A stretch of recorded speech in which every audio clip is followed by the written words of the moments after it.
If your hips are tight, the chances of you waking your glutes up are going to be drastically reduced. So here are some mobility drills. This first one is a hip flexor stretch. Most of the weight's on that back leg, squeezing that glute, and you're trying to touch that back of the calf. Next one is adductors and lats. So really side bend, hit that lat, then fold. I go 5 one way, 5 the other. Only use a small weight. Depending on how poor your mobility is, you may need to put more plates under your bum and lift your bum up. Something you have to play around with. You've got a good quad stretch here, but it's a stretch that's often butchered. Don't point the toe, so the top of your foot's on the wall. Make sure the ball's on the wall. The other important key, don't park at the hip. Full extension of the hip, squeeze the glute. Here's another quad stretch you can play around with. This one takes a bit of experimenting to get it right, but if you hit the spot right, really effective. Stomach vacuums, very, very underused and underrated exercise. When there's instability in the core, surrounding musculature, like adductors, calves even, take the role of stabilizer muscles. So to really get to the core issue, you really need to get your inner core firing, which is really going to help your glutes do the work and these other muscles taking over.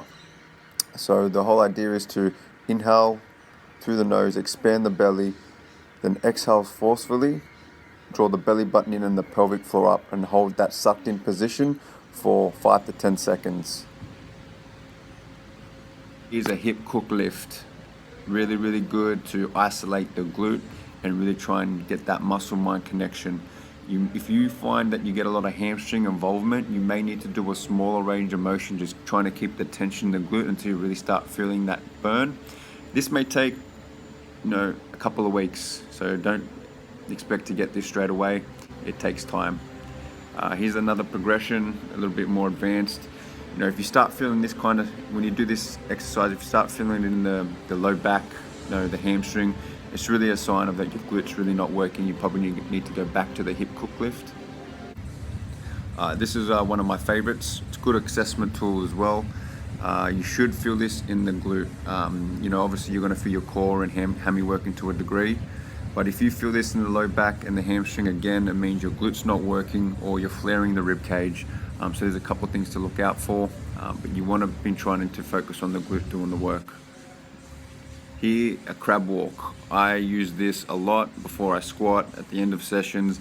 Good for injury rehab, a really great way to wake up the glutes. You get your big glute pump from this.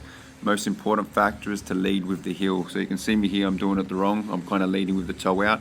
You kind of want to walk pigeon-toed. It's really going to turn the glute on. Hamstring curls, great way to put everything together. Gets the core, the glutes, the hamstrings working synergistically, which is really what we want. So really focus on squeezing the glutes for the whole movement. You should feel the glutes work in this. If not, again, you're probably not doing the job.